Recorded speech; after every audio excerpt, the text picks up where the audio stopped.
komin til mín hún Sigríður Ingibjörg Ingadóttir, hún nýr framkvæmdastjóri BSRB, vertu velkomin. Takk fyrir.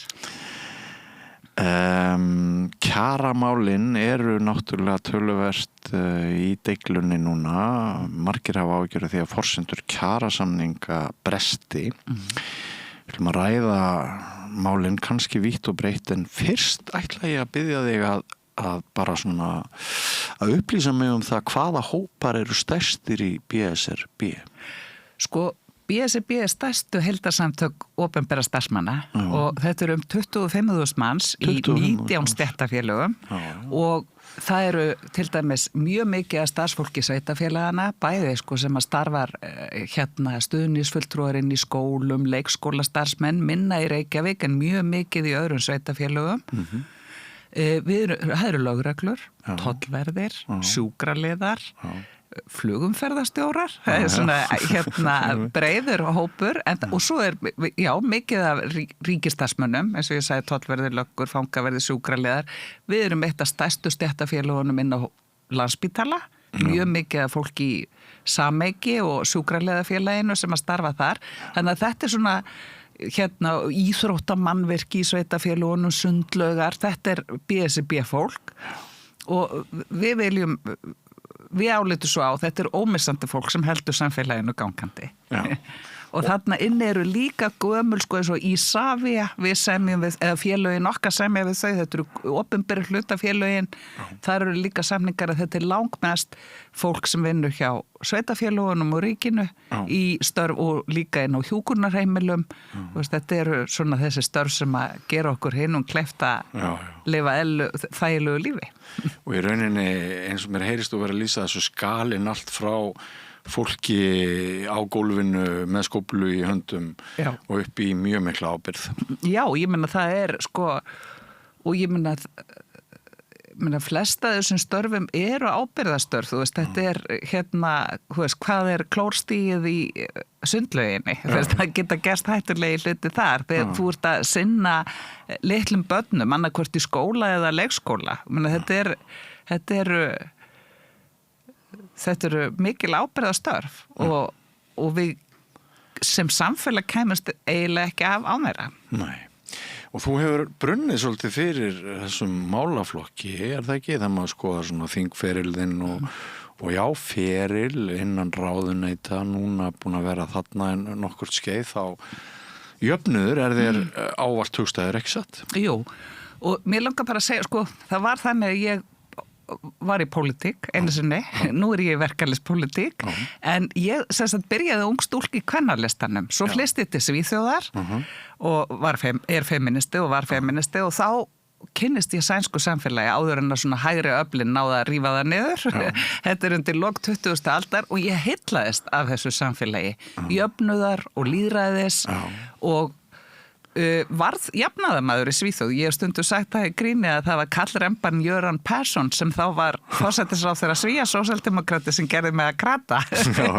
Og þannig að þegar ég kem heim þá er sko kvennalistin hluti af honum runnin inn í samfylkinguna og það var bara eðlilegt skref fyrir mig. En síðan var ég svo heppin að eftir nám þá fer ég að vinna hjá Alþýðusamband Íslands og þá eiginlega vígist ég inn í verkalýðshreyfinguna fyrir rúmum 20 árum og hef verið tengd henni síðan.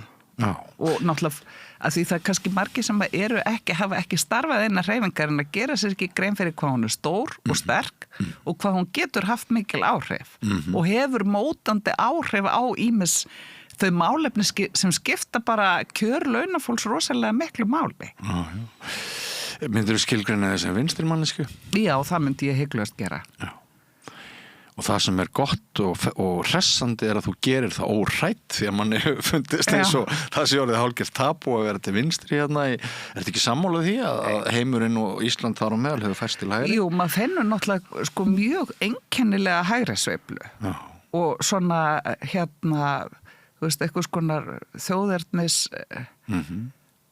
sko það þjóðernisforræðishyggja í bland við skelfilega nýfrjálshyggju.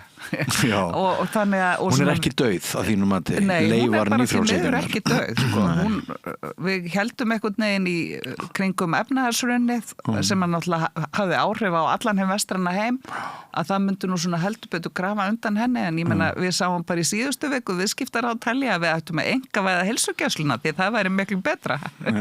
Þannig að, og þetta, ég meina þetta er bara eitt dæmi, ég meina það þessi hugmynd og í staðin fyrir að standa, það sem að sko býr til, þú veist, hvað skiptir máli í samfélagi? Það að allir hafi sko nóg til að halda, þú veist, að þú hafir það sem þú þarf til að hafa mannlega reisn, að við tökum ábyrgð á hvort öðru, þannig að það sé félagsleg samheldni og við séum samfélag. Og það sé náttúrulega hérna sko grundvallar mannréttindi virt, en til þess eigum við mikilvæga stofnanir, og stofnanir sem við treystum okkur á og hafa samfélagslegt gildi en ekki reknar í hagnaðarskyni. Og mér finnst ótrúlega, sko, þú ert líka sko komin með kynslóðir sem að hafa ekki alist upp í þessum hugsunarhætti, skilja kannski ekki verðið í því. Af því það hefur, og við sem gerum það höfum kannski ekki verið nógu dugleg við að ræða það. Nei. Svo það líka hvernig búið að okkur húsnæðislega, það náttúrulega áhyggju efni. Hvað þar virðist vera á leiðin núna mikil efnahagsleg stéttaskipting, þá ég að vísa til þessara forgjafar. Að ég held bara eitt áhugaverðasta sem ég hef heyrt á þessu ári sé viðtal sem ég tók við fasteignasala sem að staðhæfði hér í öllum tilvikum sem hann hafði selt húsnæði til ungs fólks á síðasta ári hefði verið nokkuð stórtækan stuðning að ræða af hálfu foreldra eða náinna ættingja. Sko, ég get ekki alhæft þetta, en það ekki langt síðan ég sá kynningu frá fjármálaráðuneytinu á svona einhverju húsnæðisfundi sem að þáverandi félagsmálaráðherra Inga Sæland hélt, að þá sýndi sig bara sko að hvað það hefur aukist gríðarlega og foreldrar hjálpi börnum sínum að kaupa húsnæði, og þá erum við komin að því það skiptir hverra manna ertu, það hefur verulega áhrif, það bara grundvallar, hvað segir maður, það breytan sem ræður því hver staða þín verður á húsnæðismarkaði. Þannig hefur það alltaf verið á Íslandi, það hefur náttúrulega búið við stéttaskiptingu, en þetta miklu, miklu verra. Þetta nefnilega miklu, miklu verra. Af því að við erum komið með svo hátt húsnæðisverð, þetta sko, og þetta bara samfélag sem að ég held að sé í raun ekki margir sem myndu samþykja að þetta væri eftirsóknarvert eða gott samfélag, og þetta leiðir ekki af sér neitt gott. Því fólki sem þeir sem ekki hafa eru með nákvæmlega sömu væntingar almennilegt líf eins og þeir sem hafa. Þú veist, þetta og það ég held að það sé líka hættan í þessu, þegar þið finnst bara allt í lagi að láta ákveðna hópa verða á eftir. Þú veist, í fyrsta lagi það rangt af því það ekki gott samfélag, en í öðru lagi það hættulegt. Þú veist, þú ýkir allt sem vont í samfélaginu með þessu fyrirkomulagi. Já, það bara þannig. Sko, þá að kjaramálunum verkalýðshreyfingin stendur á tímamótum, segir þú. Já. Og þú segir það vegið að réttindum launafólks hvort sem á opinberum vinnumarkaði eða almennum. Til hvers ertu að vísa? Sko, ég að vísa í 2 mál sérstaklega. Annars vega, og það sem sagt mál sem varða, þetta svolítið, það annars vegar einhliða ákvörðun stjórnvalda að skerða réttin til atvinnuleysistrygginga sem sko grundvallar réttur launafólks, og þetta varðar náttúrulega bæði almennu og opinbera markaðin, og svo það áminningaskyldan sem á að afnema opinberum markaði, vinnumarkaði, og það nákvæmlega sama aðferðafræði, það gert án alls samráðs við þau stéttarfélög sem að það launafólk sem í þessum stéttarfélögum og þá að taka áminningaskilduna af, það hefur enginn haft samtöl við okkur varðandi þetta. Þetta bara ákveðið einhliða. Og þetta kemur að sko, við erum með svona vinnumarkasmódel sem norrænt, við getum sagt, en ef við tökum svona og öll vinnumarkaðir alla Norðurlandana hafa sína sérstöðu og sín einkenni. En það svona ákveðni sameiginlegir þættir. Og það náið samráð aðila vinnumarkaðarins og stjórnvalda. Og það felst ekki í því að funda saman og segja, já, við vorum nú, það felst í mjög markvissri vinnu. Það til dæmis breytingar sem gerðar eru í lífeyriskerfinu eða í húsnæðismálum eða sko þessum svona allskins málum sem ekki beint kjaramál en hafa gríðarlega áhrif, eru kjaramál en ekki sko svona verið frá degi til dags að horfa á sem kjaramál. Svo ertu með sko málefni svo veikindarétt, orlofsrétt, bara vinnuvernd, fjöldan allan af þessum þáttum. Það hefur hefð fyrir því á Íslandi að það eru, ef þú ætlar að gera eitthvað breytingar, þú ætlar að bæta eitthvað eða þú ætlar að þú stórhuga og ætlar að bæta kerfið eða að þú þarft að gera breytingar á kerfinu því það ekki allt í lagi með það. Það er einhver vandkvæði þarna sem þarf að lagfæra. Að þá ertu með nefnd og þá koma aðeila vinnumarkaðurinn saman. Þeir afla gagna.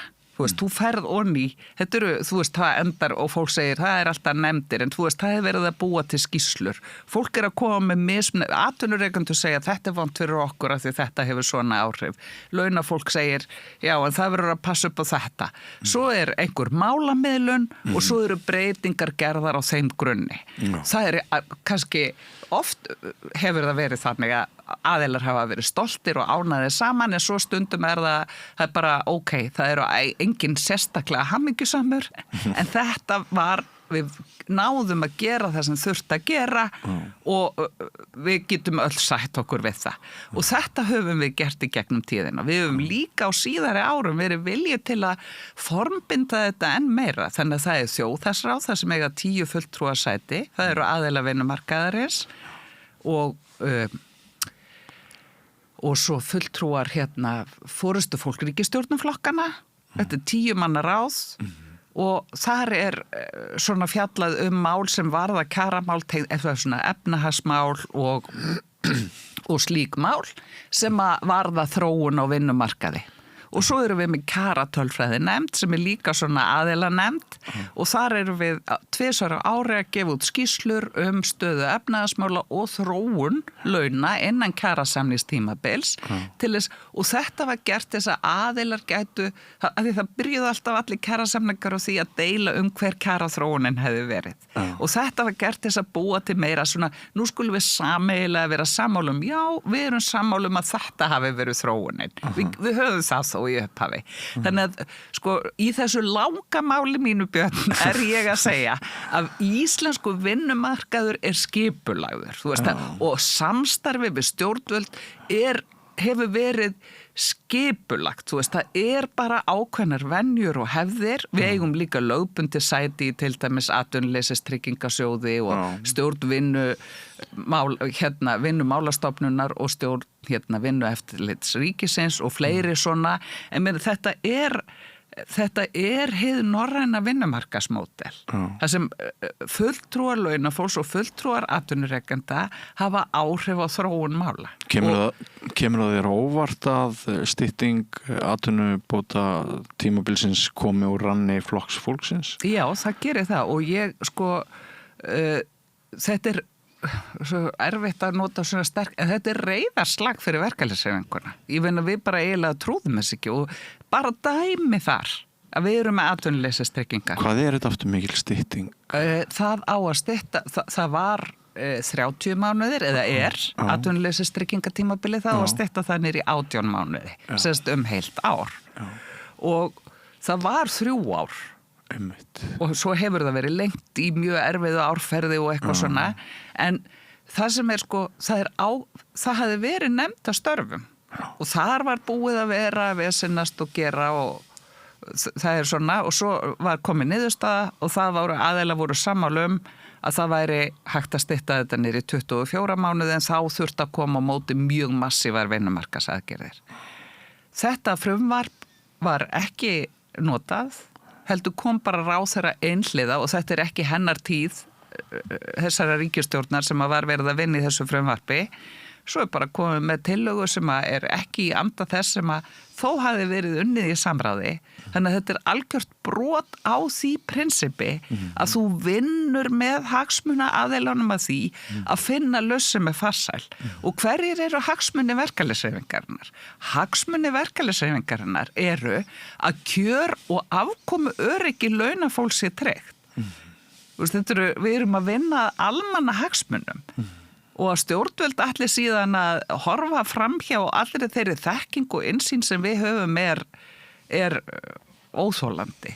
Og gefur þú lítið fyrir þau ummæli að þessar breytingar hjálpi fólki að ná fótfestu aftur, það verði virkari aðstoð við að hjálpa fólki út á launamarkaðin og fyrir hvert misseri sem þú sért á bótum og sért á natinu þá hrakið svo andlega og félagslega að líkur á örorku aukist og allt þetta.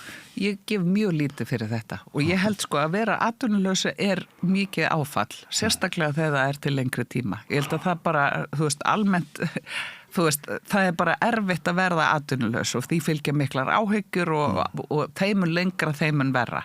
En í dag það hlutverk Vinnumálastofnunar að aðstoða fólk sem án atvinnu við að finna atvinnu eða auka færni sína til þess að geta fundið atvinnu. Hvort sem til skamms eða langstíma. Hvort sem til skamms eða langstíma, þetta beinlínis hlutverk stofnunarinnar og að fara að halda því fram að þú þurfur að stytta atvinnuleysistryggingatímabilið til þess að gera stofnuninni kleift að sinna þessu hlutverki sínu, það náttúrulega bara uppgjöf og í staðin fyrir að segja, heyrðu, við höfum hér ekki verið að standa okkur nú og vel, nú þurfum við að efla stofnunina sem að hefði verið eðlilegt fyrsta skref.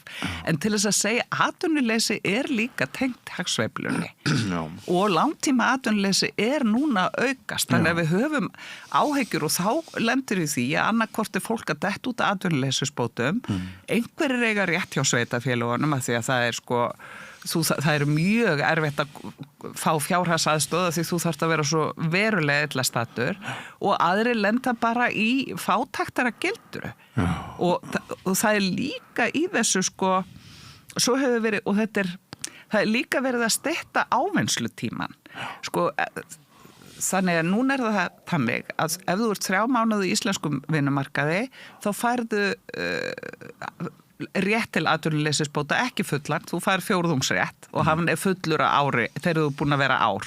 Þú ert að vera ár. Nú verið að taka, þú færð engin réttindi fyrir en þú ert búin að vera í ár.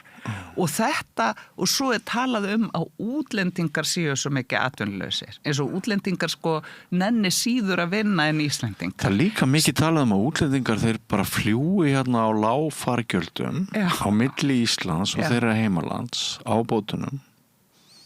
Þetta bara kjaftaði? Já, og það getur vel verið að það finnist eitthvað dæmuslíkt en megin þorri þessa fólks sem hér út, erlendir ríkisborgarar og atvinnuleysistryggingum fólk sem hefur komið hingað til þess að vinna og vinnur í sveiflukendum atvinnugreinum. Það atvinnugreinar þar sem mest innflutta vinnuafli eru ferðaþjónustan og byggingariðnaðurinn. Og svo fyrirtækin í þessum greinum hafa reitt sig á að það opinbert tryggingakerfi sem tryggir afkomu fólksins þegar að það minnkar vinnan. Og svo þannig að það fer líka mjög fyrir brjóstuð á okkur að það sé svo þessi einhver hópur, það eru eðlilegar, það eru ástæðu fyrir því að þessi hópur fjölmennari inn á atvinnuleysistryggingaskrá núna og það hefur ekkert með viljandi vinnu að gera, heldur eðli þeirra atvinnugreina sem þau starfa í. Og það þetta allt fólk sem í stéttarfélögum innan verkalýðshreyfingarinnar og þetta mjög óskemmtilegt að það sé talað fólk með þessum hætti. Já, það mjög óskemmtilegt að heyra fólk jafnvel tala niður atvinnuleysi núna sem vandamál í ljósi þess að þetta séu aðalega útlendingar. Já, það mjög alvarlegt og maður hugsar það þetta fólk sem hefur ekki einu sinni kosningarétt þannig að þú getur rýrt réttindi þeirra og það getur ekki einu sinni refsaðir í kosningum. En þetta fólk sem kemur hér til að vinna og leggja í hagkerfið og stuðlað uppgangi atvinnugreina eins og ferðaþjónustu. En af því að þú takfræðingur,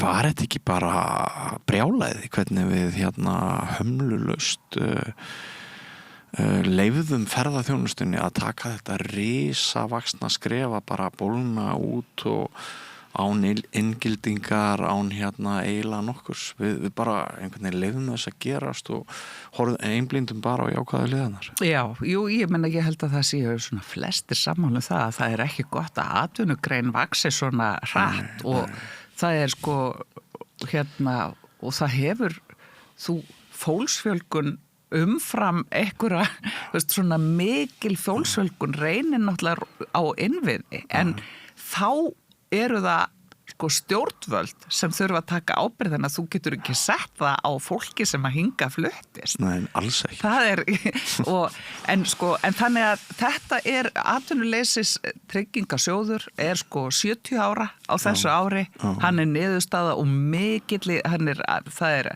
ASÍ, það er til heil bók sögu atvinnuleysis tryggingasjóðs og af því að þetta er sko þetta er náttúrulega svo mikið grundvallarmál að ef þú hefur ekki atvinnu að þú sért með tryggingar sem að tryggja þig framfærslu. Þetta er ekki framfærsla sem að neitt myndi óska sér eftir, þetta eru lágar fjárhæðir en þetta er þó þannig að þú kemst í gegnum tímabil án atvinnu og ég held að sko það að fara að gera breytingar og skerðingar í þessu kerfi án samráðs við verkalýðshreyfinguna markar tímamót í mínum huga.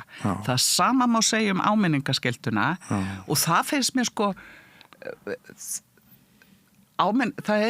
þetta dregur úr starfsöryggi fólk sem starfar á opinbera vinnumarkaðnum og fólk, það er líka sko á Norðurlöndunum er miklu meiri sko ef þú það er erfiðar að reka fólk á Norðurlöndunum á almennamarkanum. Hér hefur það verið miklu auðveldara. Við höfum ekki náð norræna módelinu með það að auka atvinnuöryggi þeirra sem starfa á almennum vinnumarkaði. Nú er ég forvitin, þarf einhvers konar rökstuðning fyrir því að missa starfið á einkamarkaði á Norðurlöndunum? Já, og sko nú ég náttúrulega bara er að lesa það sem mínir vinnurétta sérfræðingar er að skrifa og svona og þekki svona örlítið en það þarf rökstuðning, það er ekki og nú er ég komin út á svolítið hálabraut en það er sem sagt hér eru við ekki með þetta. Nei, heldur við ekki. en sko það er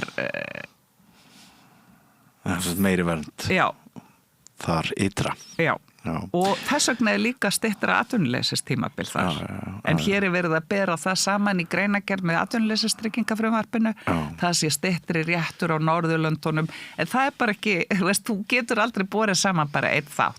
En varðandi áminningaskylduna það kom eins og þrum úr heiðskúlalofti og án alls samráðs við okkur og áminningaskyldan var sett á 1954 til þess að tryggja betur starfsöryggi starfsfólks og kom í veg fyrir sko geðþótta ákvarðanir og svona það er náttúrulega valdamisvægi á milli starfsfólks og yfirmanna og þú ert að auka völd starfsmannsins með því að það sé ekki jafn auðvelt að reka hann. En ef þú lítur ekki þeim reglum sem gilda þá færðu áminningu og ef þú brýtur lög þá ertu rekin. Ég meina það er ekki eins og það sé ekki hægt að reka opinbera starfsmenn. En þú verður að gera það í samræmi við reglur. Já. Þetta er sko þessi tvö efni sem þú ræðir, svona reynsla mín og innsæi, ef við getum talað um innsæi, segir mér að ef ég myndi fara og taka spurningu dagsins og ég myndi ræða tilviljunarkennt við 100 Íslendinga, þá held ég að sko, ég er ekkert endilega viss að það yrðu sko sömu svörin við þessum tveimur umræðefnum sem við erum að ræða, annars vegar styttingu atvinnubótatímabils og ákveði gerræði í þeim efnum sem þú verður að ræða og svo hitt stöðu opinberra starfsmanna. Ég hef tilfinningu fyrir því að mörg okkar upplifum að bilið á milli einkamarkaðar og opinberra markaðar eins hafi aukist að sko opinberir starfsmenn séu bæði með belti og axlabönd. Sagan sem sögð hún svolítið svo að í gamla daga hafir þegið aðeins minni laun sem opinberir starfsmaður heldur en fólk sem var að gegna sambarilegum stöðum eða ábyrgð á einkamarkaði, en hafir fyrir vikið haft meiri réttindi, það snýra lífeyri og fleira, lengri frí, en núna sko held ég í huga margra að opinberir starfsmenn hafi bæði hærri laun. Þú þekkir þessar sögur, það sé verða hausa við að fólk að verkfræðistofum og svona og kaupa til þessu opinbera sem veiki mannauð á einkamarkaði þar sem að hinn raunverulega verðmæti verði til, þú þekkir nú þessa umræðu að þau verði bara til hjá verkfræðingar hjá ríkinu skapa engin verðmæti.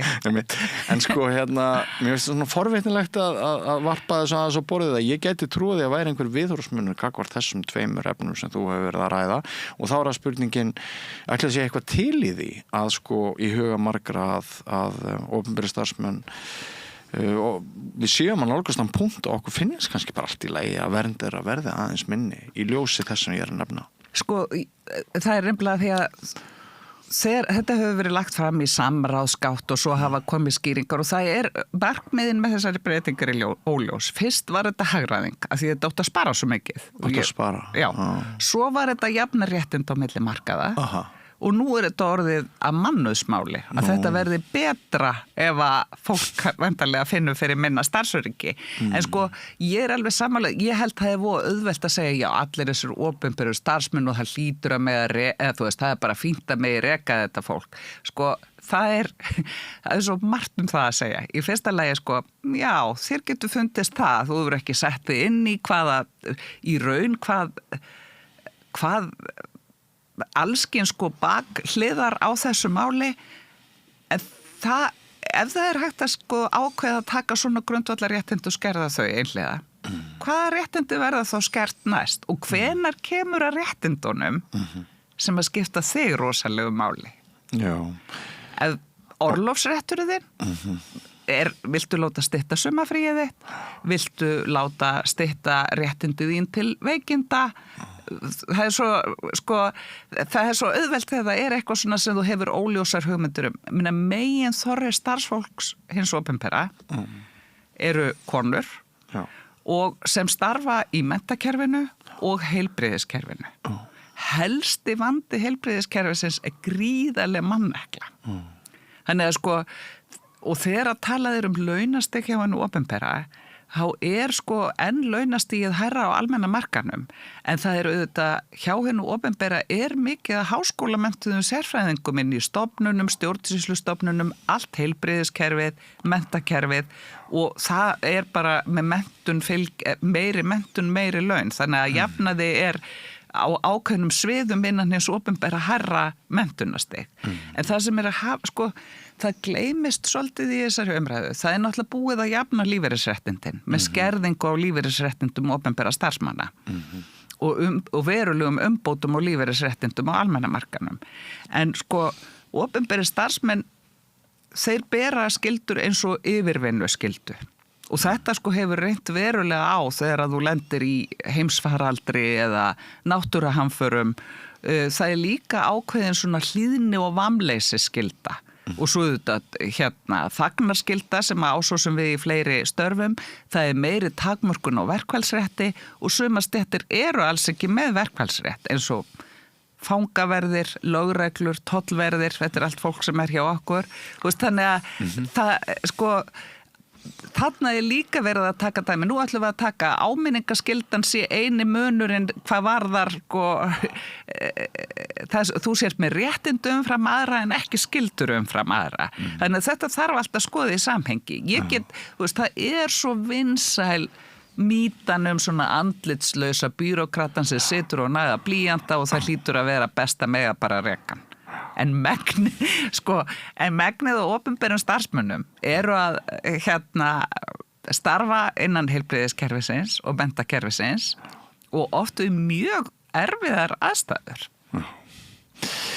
Ágætt að halda því til haga. Sko, ég minntist áðan á forsendur kjarasamninga. Já. hvernig hugurðin gagnvart sko þessu ástandi sem við lifum núna? Á morgun ekkert ólíklegt að Seðlabankinn, þú sast nú einhvern tímann í stjórn Seðlabankans, hækki vexti 0,25%, segja margir sérfræðingar, sem náttúrulega algjörlega ömurlegt, og við erum með sko allt og mikla verðbólgu, og verðbólgu sem meiri heldur en ráð var fyrirgert. Og þú varst að tala atvinnuleysið, sem alvarlegt. Þetta eru erfiðir, að mörguleyti erfiðir og snúnir tímar, og sýnist raunverulega sem að forsendur kjarasamninga gætu verið í byrlandi hættu? Já, sko, ég meina verðbólgumælingar svona gefa þetta í kynna að við séum þessi ólíklegt að við náum þessu markmiði, að það svona dregur úr líkonum. Og það auðvitað þannig að ef að þær forsendur standa ekki, þá ekki sjálfkrafa samningarlausir, en þá hægt að segja upp samningum, og þá geta aðeila sest niður áður og fundið út einhver leið sem að við getum farið til þess að viðhalda þessum samningum. En að því það auðvitað mikið virði líka í því að þú sért með, sko, það hluti af þessu íslenska vinnumarkaðsmódeli, þó að það séu oft svona erjur á vinnumarkaði, en þú veist, þú ert með megnið af vinnumarkaðnum í langtíma kjarasamningum, og í þeim efnahagslega óstöðuleika sem við búum við á Íslandi, þá þó virði, það þó dempar þann óstöðuleika þessir löngu kjarasamningar sem eru svona víðtækir. En sko það áhyggjuefni hvernig verðbólga hefur ekki náðst niður, og nú erum við náttúrulega komið með þetta styrjaldar ástand fyrir botni með, eða sko inn í Íran. Við erum náttúrulega búin að vera með gasa í gangi lengi, en það hefði ekki áhrif á olíuverð. En þannig að það svolítið erfitt að það ofan á alla þessa óvissu í tollamálum,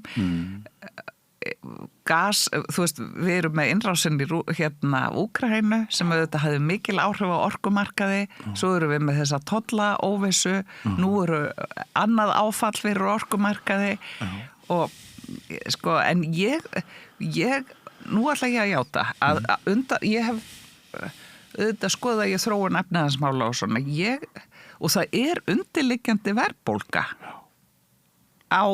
ef maður skoðar hvað það sem að drífa verðbólguna, það mjög breiður, sko, það í mjög mörgum vöru eða flokkum, vöru og þjónustuflokkum. Og það gæti leitt til þess að Seðlabankinn hækkaði vextina. En af því að það svo, sko, það sem að við erum að benda á, þú veist, það í matvöruverslun, þar hefur hækkað verulega, við erum með alla þessa fákeppnismarkaði, þar tækifæri til þess að hækka vöruverð, þegar að verðbólga svona mikil og verðvitund fólk slæfist, en undirliggjandi þátturinn hjá okkur, undanfærin ár hefur náttúrulega verið staðan í húsnæðismálum. Það húsnæðisliðurinn sem hefur verið stóra vandamálið. Og hann þarna áfram undirliggjandi, þú veist, ég held þannig að og svo hefur náttúrulega verið þannig sko vaxtastigið, eða sko hvað maður að segja, aðhaldið þú veist, hefur fyrst og fremst bitnað á þeim sem að verst standa. Svo ertu með hópa sem að eiga gríðarlegar eignir og búa við mikla velsæld. Þetta hefur ekki haft neinn áhrif á þessa hópa, þess vegna hefur við verið að hamra á því. Þú verður að fara í tekjuöflun, þar sem þú ert að draga, þar sem þú ert að láta þá sem allar hafa mest á milli handana, þar sem þú ert að taka þar inn fé í ríkiskassan og draga úr neyslugetu. Ég að lesa þér rétt að þér finnist að ríkisstjórn Kristrúnar Frostadóttur ætti að hækka skatta á þá sem eru best stæðir hér? Tvímælalaust, og það bæði, hefur komið skýrt fram hjá bæði ASÍ og BSRB að við teljum að það þurfi, að því að sko við ríkissjóður ekkert illa stattur, hann náttúrulega rekið með halla, en þetta engin alvarlegur halli, og vextir ríkissjóð sem hlutfall af ríkisútgjöldum ekkert sérstaklega hátt, en þetta ekki, þú viltu þetta ekki eyða of miklum fjármunum í því að borga vexti. Þú vilt nota þá í heilbrigðisþjónustu. Eða einhverja svona mikilvæga opinbera innviði. En sko, það aðhaldsstig í ríkisfjármálum. Ég meina það var niðurskurða krafa á Landspítalanum sem hefur verið fjársveltur árum saman og við erum einfallega bent á það. Staðan á ríkissjóði tilkomin vegna aðgerða sem að farið var í tengslum með heimsfaraldurinn. Það voru settir út í hagkerfið til fyrirtæki og heimila 450 milljarðar króna uppsafnað með ráðuneytið. Þetta tilkomið út af bara kostnaði út af náttúruhamförunum og Reykjanesi sem að við berum þetta saman sem samfélag og svo núna vaxtakostnaðurinn að aukast á milli ára út af uppgjöri á ÍL-sjóði sem sko bara hrönsmál núna tæpum 20 árum síðar og þessi vandi, þú veist, þetta jókskuldir sem að auðvitað þú þarft að borga vexti af og svo hátt vextastig. Þú getur ekki sagt, já, nú ætlum við að spara á Landspítalanum af því að COVID var svo dýrt. Það er ekki opinberi reksturinn sem að fór úr böndunum. Það eru ytri þættir sem að við þurftum að bregðast við. En þannig að það einhvern veginn, og þetta mun ekki leið okkur, þetta svo ófarsælt því að þú nærð engum árangri þarna. Þú nærð árangri með því að afla tekna. Og þú þarft líka að efla mikið að heilbrigðisþjónustinu og Björn, ég tala svo mikið að því að mér liggur svo mikið á hjarta. Nei, en þetta svo og við erum líka sko, ef þú tekur heilbrigðisþjónustuna, við erum bara 65 ára, fjölgar rosalega ár frá ári og þetta sko hópur sem tekur helming, þetta sko helmingur og útgjöldunum fer í þennan aldurshóp. Þannig að eftir því sem að, þú veist, þetta við erum á tímabili þar sem við verðum að horfast í augu við það að við þurfum að veita meira fjármagni inn í ákveðna þætti hinnar opinberu þjónustu. Svona í lokin, Sigríður Ingibjörg, fylgistu spennt með með Evrópu umræðinni? Já, ég sko hef reynd að neita mér að fylgjast með þingumræðum. En ég sé að það hefur gengið mikið á. Já, ég hef ekki svona hlustað á einstaka ræður. En bara svona svo ég tali fyrir mig persónulega, þá ég náttúrulega óforbetranlegur Evrópusinni. Og það bara, já, ég hlakka bara til að fá að segja já í ágúst. Ertu smeykum að úrslitin verði rigguð með auðöflum? Þetta svona þema sem ég var aðeins verið að fjalla síðustu daga. Já, og það náttúrulega, ég meina, við erum búin að sjá allt frá Brexit-kosningunum 2016 eða kannski þá fór ég að sjá það í umræðunni, kannski aðrir sem að höfðu betri insýn, en ég meina það hafa verið, sko, ég held bara í svona öllum þetta kosning sem að svolítið svona stefnumarkandi og þá geta verið mjög ríkir hagsmuni fyrir því að hafa áhrif á það. Ég bara ekki nokkrum af það og tel að við þurfum að taka það mjög alvarlega og horfast í augu við það. Já. Hvað dettur þér í hug fyrir félagsfólk BSRB að gæti orðið til batnaðar með aðild að ESB? Ég held náttúrulega, sko, ég ætla ekki að tala fyrir ESB út frá BSRB, eða skilurðu, ég hef yngar en þetta bara mín persónlega skoðun. En spurningin mín samt leitast við að fá svar hjá þér sem að gæti bæði verið þín persónulega skoðun og eitthvað sem gæti hagnast umbjóðandi þínum hjá BSRB. Ég tel ótvírætt að það muni hafa, ef við bærum gæfu til að fara inn í evru, þá myndi það bæta hér það myndi bæta hér stöðu efnahagsmála og koma á meiri stöðuleika þó að við myndum alltaf, ég menna þetta líka, við erum tóltið auðlindadrifið hagkerfi og það flókið en það líka sko, ég held að í samkeppnismálum og neytendavendarmálum að ég held að þetta bara myndi hafa víðtæk áhrif á kjör fólks og ég held að sé líka, ég ætla ekki að fara að segja þetta myndi ekki, en við yrðum já, ég held að ótvírætt myndi hafa jákvæð áhrif á kjör fólks, það myndi auka aðgengi að ódýrari matvöru, það myndi bara bæta hér ýmislegt og en sko Viltu tjáði eitthvað orðfæri hérna fyrir kollegaðina og alþingi, þetta náttúrulega sko maður lærir ekki neitt sko, maður hérna, ég vil bara segja það eins og að maður bara fallast hendur sko þegar maður fylgist með umræðina, þær eru svo ómálefnulegar, þær eru svo lítið hjálplegar sko. Já. Það eru fylgst eitthvað með þessu? Að því ég hef,